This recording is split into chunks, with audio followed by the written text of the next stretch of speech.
What's up, guys? Welcome to Daily Dose of Reddit. This is your host, Zach, and today's subreddit is r/PettyRevenge.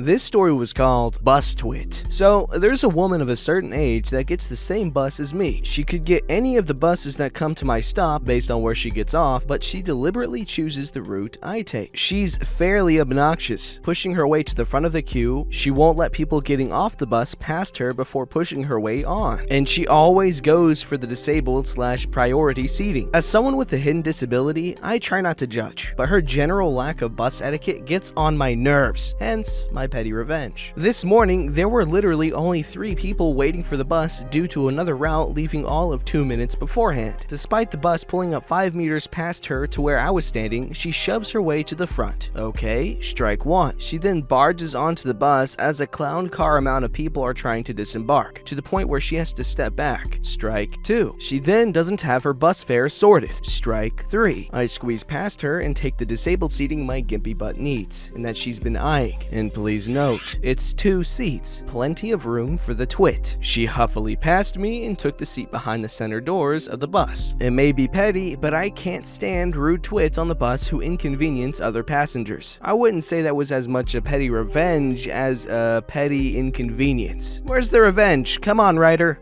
This story was called Roommate Was Stealing My Marked Leftovers, Made a Chocolate Cake with Habanero Peppers, Labeled It With My Name, and Wrecked His World. Title is pretty straightforward, but I'll elaborate. My old college roommate didn't know how to cook or do dishes and didn't go food shopping much. This led to him eating my food, especially my leftovers, as those were prepared meals. I would use my leftovers to meal prep for the week, and told him to stop as it was expensive as well as inconvenient. The behavior did not stop, and he actually seemed to be eating more of my food out of spite. To punish him, I baked a chocolate cake with habanero peppers and mixed the frosting with wasabi. I labeled it with my name in a bold "Do Not Eat" and waited. This guy has a very low tolerance for spicy foods, so I thought he would take one bite and quickly realize the error of his ways. About 2 days later, him and a couple of his friends got really drunk while I was at work and decided to dig into my food. Somehow, they ate about a third of it before realizing, and when they inevitably went to throw up from over drinking and eating spicy foods, they got hit by the cake a second time. Don't know for sure, but it couldn't have felt good coming out of the back end. When he asked me why I made this monstrosity, I told him I found a chocolate habanero recipe online that I wanted to try. Yeah, he stopped eating my cooking after that.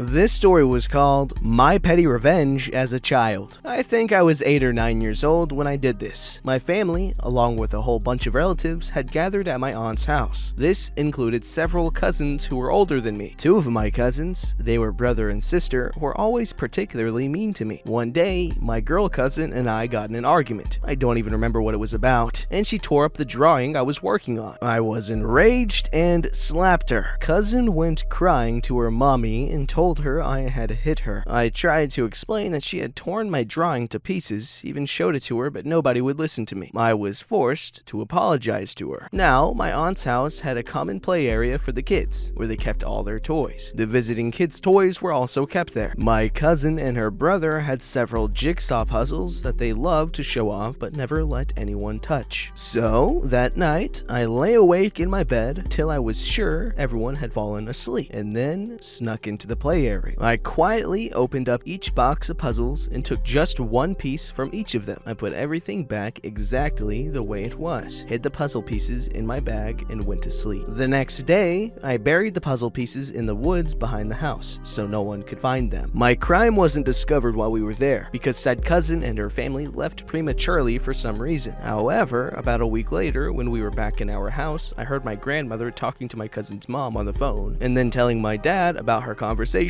Apparently, my cousins had been throwing temper tantrums because they were unable to solve their jigsaw puzzles. I wonder why. Now that is good revenge. Very thorough and very long-lasting. Blow your horn at me? Fine. Here's the story. My family sends me out to gather breakfast for them every morning from a nearby local fast food restaurant. It's a cup of cooked grits topped with a scrambled egg and some sausage, which is basically what we would eat at home anyways, along with iced tea. Due to our busy schedules and being up extremely early, along with some dietary restrictions that I have to tackle for all other meals, having one meal I don't have to cook at a time that even roosters are sleeping is a blessing. And to get to there is one four-way stop with traffic lights. I had just picked up the food and I was in the turn lane, waiting for the turn light to come up. I have to turn left, so no turning on red. I had turned my head to grab a straw from the passenger seat to put in my drink when suddenly a loud, continuous horn is blown at me. Note, the light had been red and the turn signal was not up when I turned my head to look at the straw. That means in the amount of maybe a second or two, not even enough time to reach for said straw, I had someone blowing their horn at me. Not a nice toot toot tap of the horn to alert me of the change, which I would have then waved as a thank you and go on. No, a full-on lay on the horn like it was a pillow, making it bugle loudly and continuously like a bull moose looking for love. Where I'm from, this is extremely rude. I look up and saw only the turn signal had lit up. The main lights were still red, meaning he hit the horn the second the turn light appeared, and I didn't shoot out like some greyhound chasing the Robo Bunny on the dog track. Naturally irritated at this assault on my eardrums, I look at my rear view mirror and find behind me the jockiest looking McJerkface yelling at me from his shiny silver and chromed truck, which was jacked up on two tall wheels, completing the look of, I used too many steroids and now my twig and berries have shriveled up and I need to compensate elsewhere. I'm a short girl in a small Ford Fusion from '08. I'm not intimidating by any means, but I'm a vindictive witch who has no problem being an absolute brat when I'm irritated, and it's the butt crack of dawn and I haven't gotten to have my morning tea. I'm cranky, I'm hungry, and I'm caffeine deprived. Cue my somewhat unintentional revenge. So, in my natural, irritatingly bratty fashion, I decided to putter along through the intersection. The traffic isn't heavy as it's so early in the morning and I don't have anyone behind me aside from this pumped up red-faced limp noodle screaming at me from behind his windshield. So, I am not hindering anyone else as I pull my little stunt. Of course, this Mumpsimus, with his one brain cell bouncing about his skull like some enraged crested gecko, can't stand how slow I'm turning. He revs his engine and tries to pass me in the intersection. For a second, my heart was beating in my throat because that was terrifying, as he almost sideswiped me trying to whip around me. I thought that my revenge was over and pretty much thwarted, and I thought of a few choice cuss words and insults to the psycho twit-diddle who could have easily killed me. Then, I heard it. Insert police siren sound. The Dr. Zoidberg-like scream of a cop car siren accompanied with the bright blue lights as a cop shot across the intersection past me, thankfully just barely missing me as I sat there half stunned. As I turned into the lane I had been going into, I rubbernecked as far as my little neck let me without being dangerous, as the cop car pulled the guy over in front of me and got out of the car and clearly gave our Earthworm Jim lookalike a hell of a talking to, I'm guessing. I then turned into my neighborhood, cackling like a crazy woman at the insane coincidence of it all, as you rarely see the police around my area and I hadn't even noticed the cop in the first place. I don't know if he got a ticket, but I like to think he did, and while it started out as petty revenge, it became a karmic slap to the face for being a jerky McJerkface. This individual has it right. Do not do your own petty revenge when you can get the police to do it for you. Obviously, I'm joking, the police have way better things to do, but it's something to keep in mind. You know the concept.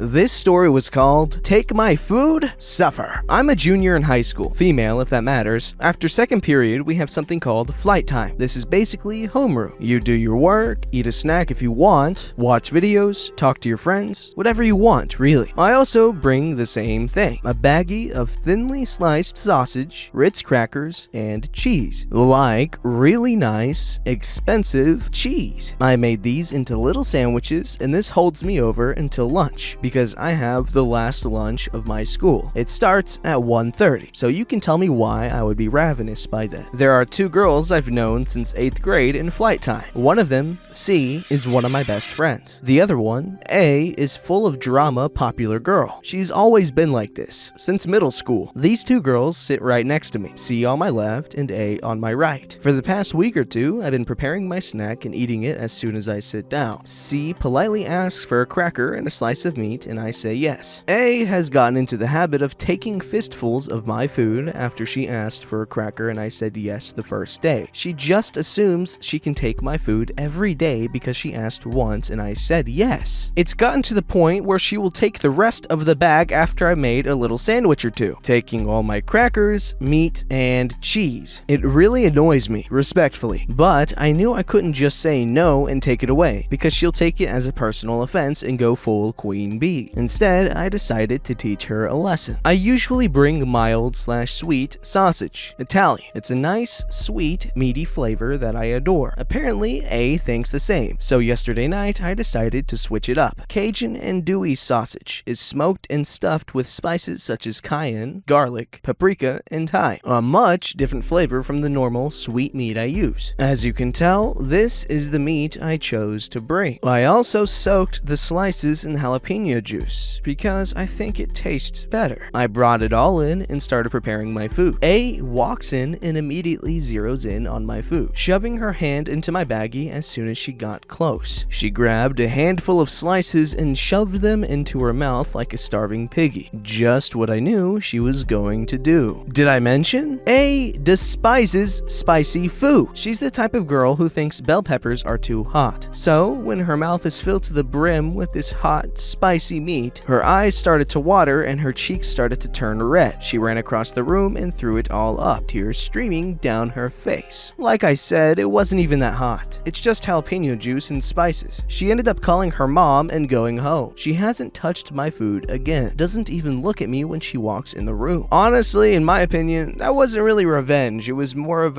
being antisocial and mean.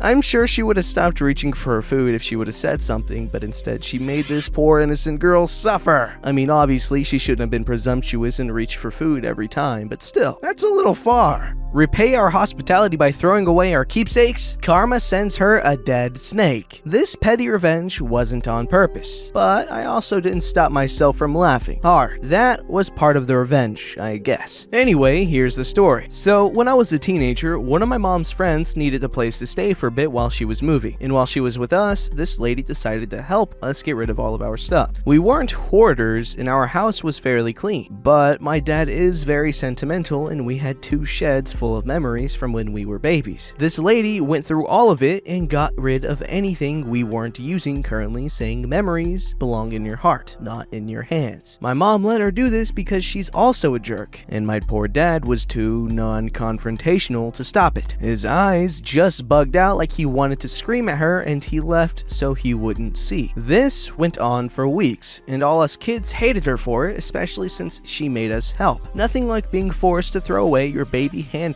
and old Christmas ornaments. But it wasn't being used, so out it went. Now, about a week before she got there, a big snake had gotten inside our house through our toilet, and my dad, after he killed it, had put it in a Ziploc bag in the freezer to teach us how to make snakeskin belts later. We lived on a farm, so this wasn't weird to us at all. With all the stress of my mom's friend moving in, we all completely forgot about it, and of course we had no way of knowing that she would feel comfortable enough in our home to invade our space to that extent. After this lady had stripped the 2 sheds of anything she considered useless, she moved inside of our house, starting with the kitchen. She started pulling things out of the freezer to check for expiration dates, and happened to lay her hand on the bag with the snake. She pulled it out, thinking it was just a bag of frozen meat, and let out a blood-curdling scream. She collapsed on the floor of the kitchen and sobbed like she was the one who had been violated. She continued screaming about how it was the most disgusting thing she'd ever seen, and we were disgusting to have that in our freezer. She threw it in the trash, and I was sad that we wouldn't get to make a snakeskin belt with my dad. None of us, except my mom, had any pity for her. It served her right for invading our privacy like that. When that lady realized we were all laughing at her, she went up to her room and didn't come out for 2 days. Best 2 days of her whole stay. Yes, using dead things to exact revenge. That is one of the first steps to necromancy. Be careful, it's a slippery slope. Don't forget to like, subscribe, and hit that bell to never miss an episode.